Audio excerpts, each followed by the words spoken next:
لتبيننه للناس ولا تكتمونه.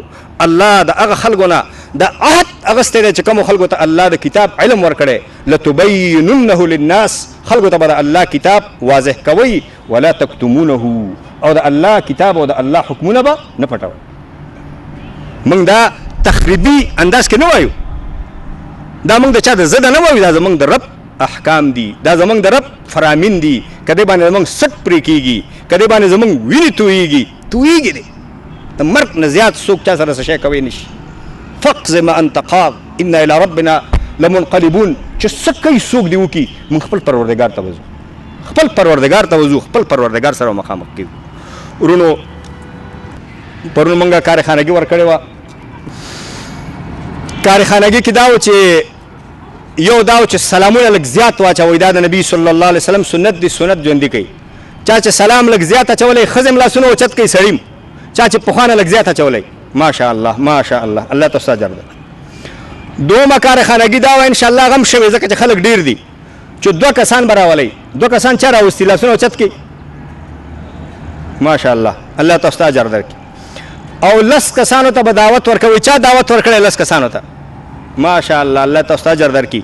نن بیا هم دا کارخانګي شوه چې 10 کسانو ته به دعوت ورکوئ، 2 کسان به ځان سره راولئ، انشاءالله چې دا ټول ځای ډک شي، د الله حکمونه خلک واوري. او بله کارخانګي دا شوه چې هر سړی به خپلې ښځې ته سلام واچوي، ځکه چې پښتانه ښځې ته سلام نه اچوي، او دا سنت دی پیغمبر صلی الله علیه وسلم. خپل کور کې به نبی صلی الله علیه وسلم په خپلو بیبیانو باندې سلام اچو. رواجونه مات کوي، رواجونه مات کوي، سنت ژوندي کوي د الله د پیغمبر. ټول به چا چې ښځه خپله ښځو ته به سلام اچوي که نه، سلام به واچوئ، او د نبی صلی الله علیه وسلم سنت به ژوندي کوي. نبی صلی الله علیه وسلم فرمایلی چې د فساد په زمانه کې زما یو سنت څوک ژوندي کړي، الله د 100 شهیدانو هغه ته اجر ورکوي. دا کارخانګي شوه چې خپلو بیبیانو ته، خپلو کورونو ته به سلام واچوئ. قرآن کې الله فرمایلی چې دې وجه نه کورونو کې برکت الله پاک نازلوي، سلامتیا الله پاک نازلوي، او د ښځې او د خاوند په منځ کې محبت پیدا کېږي. او دا د ښځو په موږ باندې حق دی. ښځو ته په سپک نظر باندې مه ګورئ چې ښځې ته ولې سلام واچوم، هغه هم د الله بنده دی، هغه هم د الله مخلوق دی، تا سره بالکل یو برابر دی. د نکاح د وجه نه هغه ستا غلامه شوې نه ده، هغه ستا مزدوره شوې نه ده، د هغې حق دی، د هغې حقوق دی. انشاءالله هغه به سبا بل سبا بیانېږي، هغه به تاسو اورئ انشاءالله. نو خپلو بیبیانو ته به سلام واچوئ. او دا دعوت بم جاری ساتي، زنانه بم جاری ساتي دعوت، او تاسو بم جاری ساتي. انشاءالله سبا به موږ له سپیکرونو نورم زیات لګو، او ګراوند به نورم وسیع کوو او پراخو به انشاءالله دعا وکړي. الحمد لله رب العالمين والعاقبة للمتقين والصلاة والسلام على أشرف الأنبياء وسيد المرسلين محمد وآله وأصحابه أجمعين. بس لري دا سوالونه جوابونه به سبا ته بیا وکړو. دعا وکړئ یا الله رب العالمین، خدایه چې دا کومې زنانه راغلي دي او دا کوم سړي دلته راغلي دي، الله رب العالمین د دې یو قدم خدای د میزان په تله کې واچوي. د ټولو خدایه یو قدم د میزان په تله کې واچوي.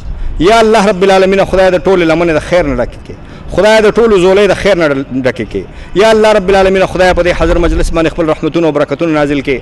خدای په دې ټول ننګرهار باندې او جلال آباد باندې خپل رحمتونه او برکتونه نازل کړي. خدای په ټول افغانستان باندې خپل برکتونه او رحمتونه نازل کړي. یا الله رب العالمین، خدای مسلمانانو کې اتفاق او اتحاد پیدا کړي. خدای موږ کې بغض، عداوت، کینه او حسد ختم کړي. یا الله رب العالمین، خدای زموږ زړونه یو بل ته کلاو کړي. یا الله رب العالمین، خدای په کورونو کې اتفاق پیدا کړي، په تربورانو کې اتفاق پیدا کړي، په ولایتونو کې اتفاق پیدا کړي، په قومونو کې اتفاق پیدا کړي. یا الله رب العالمین، خدای الله رب العالمین دې موږ ته صالح حکومت راکړي. الله دې زموږ حکمرانانو ته د خیر او د نیکۍ لار وښیي. حکمران همدا موږ خپله یو، همدې قوم نه راوځي، اسمان نه راځي. الله دې موږ ته د خیر لار وښیي، او زموږ حکمرانانو ته، زموږ قاضیانو ته د الله د خیر او د دین لار وښیي، زموږ مشران ته د الله د دین لار وښیي. الله دې علما متحد کړي، الله دې علما متفق کړي، علما دې الله پاک عزتمن کړي، او الله رب العالمین دې د دین مدارس ډېر کړي. الله رب العالمین دې افغانستان تعلیم باندې آباد کړي، د دین په تعلیم باندې، د دنیا په تعلیم باندې. الله دې پوهنتونونه ډېر کړي، لیسې دې ډېر کړي، مکتبونه دې ډېر کړي. د ښځو تعلیم چې د دین په چوکاټ کې هغه دې الله ډېر کړي، او د هلکانو تعلیم دې الله ډېر کړي. الله دې دا وطن په تعلیم باندې آباد کړي، الله دې دا وطن په علم باندې آباد کړي، الله دې دا وطن په صحت باندې آباد کړي. او الله رب العالمین دې موږ صحیح مؤمنان کړي، الله رب العالمین دې موږ ته صالح او صحیح حکومت راکړي، صحیح مشران دې الله موږ ته راکړي، الله دې زموږ د مشرانو په منځ کې اتحاد او اتفاق پیدا کړي، الله دې زموږ سپین ږیرو ته هدایت وکړي، الله دې زموږ ځوانانو ته هدایت وکړي، الله رب العالمین دې زموږ پیغلو ته هدایت وکړي، الله دې زموږ زنانو ته هدایت وکړي، الله رب العالمین دې په موږ رحم وکړي، الله دې په موږ کرم وکړي، الله دې په موږ فضل وکړي، الله دې وطن کې موږ د قحط نه وساتي، الله دې موږ د خوشحالۍ نه وساتي، الله رب العالمین دې موږ د مصیبتونو نه، د تکلیفونو نه، د جنگونو نه او د بې اتفاقونو نه الله موږ وساتي. یا الله زموږ کډه بیا پشانه کې، یا الله رب العالمین خدای موږ بیا یو جلا وطنۍ ته او هجرت ته او سشي ته خدای مجبور نه کې. یا الله رب العالمین همدا وطن د امن ډک کې، خدای همدا وطن کې د خلک مطمئن کې، یا الله همدې وطن کې د خلک عزتمن کې. یا الله رب العالمین خدای زمونږ په ښځو باندې، زمونږ په خویندو باندې، زمونږ په میندو باندې یا الله د حیا او د عزت او د ستر پردې واچوي. یا الله زمونږ ځوانانو ته هدایت وکړي، یا الله زمونږ ځوانانو ته هدایت وکړي، یا الله زمونږ ځوانانو ته هدایت وکړي. خدای نیکۍ ته مخه کړي، خدای خیر ته مخه کړي، خدای علم ته مخه کړي، خدای دین ته مخه کړي، خدای تعلیم ته مخه کړي، خدای تبلیغ ته مخه کړي او د نیکو کارونو ته مخه کړي. الله رب العالمین قرآن ته مخه کړي، د قرآن ترجمو ته مخه کړي، د تبلیغ کار ته مخه کړي، د نیکو کار ته مخه کړي. یا الله رب العالمین خدای علم او تعلیم ته مخه کړي. الله رب العالمین دې د میندو او د پلارانو سترګې په خپل اولادونو باندې یخې کړي. الله دې زموږ ځوانان د مور او پلار خادمان کړي. الله دې زموږ ځوانان د مور او پلار تابعدار کړي. چا اولاد نه الله دې اولاد ورکړي، د چا روزګار نه او رزق تنګي الله د رزق دروازې په ټولو باندې پراخه کړي. د چا نوکري نه الله رب العالمین د نوکري ورکړي، د چا کور کې بې اتفاقي الله د اتفاق پیدا کړي، د چا کور کې مریضان الله رب العالمین د ټولو مریضانو ته شفا ورکړي. الله رب العالمین د ټول مسافر په وطن کې او الله رب العالمین د رحم وکړي، کرم او فضل دې الله وکړي. څوک د کافرانو په قید باندې قیدي، الله دې زموږ ټول مسلمانانو قیدیان دې الله رب العالمین آزاد کړي. الله دې اسلامي وطنونه آزاد کړي.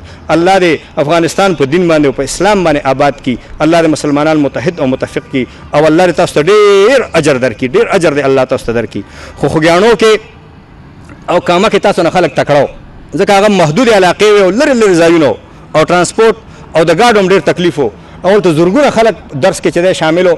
تاسو کار لږ کمزوری دی، کوشش وکړئ چې خلک راولئ، الله د لارې داعیان جوړ شئ، الله طرف ته دعوت ورکئ، قرآن طرف ته دعوت ورکئ چې خلک د الله احکام ووري او خلک د الله حکمونه ووري. وصلی الله تعالی علی خیر خلقه محمد وعلى آله واصحابه اجمعین برحمتک یا ارحم الراحمین.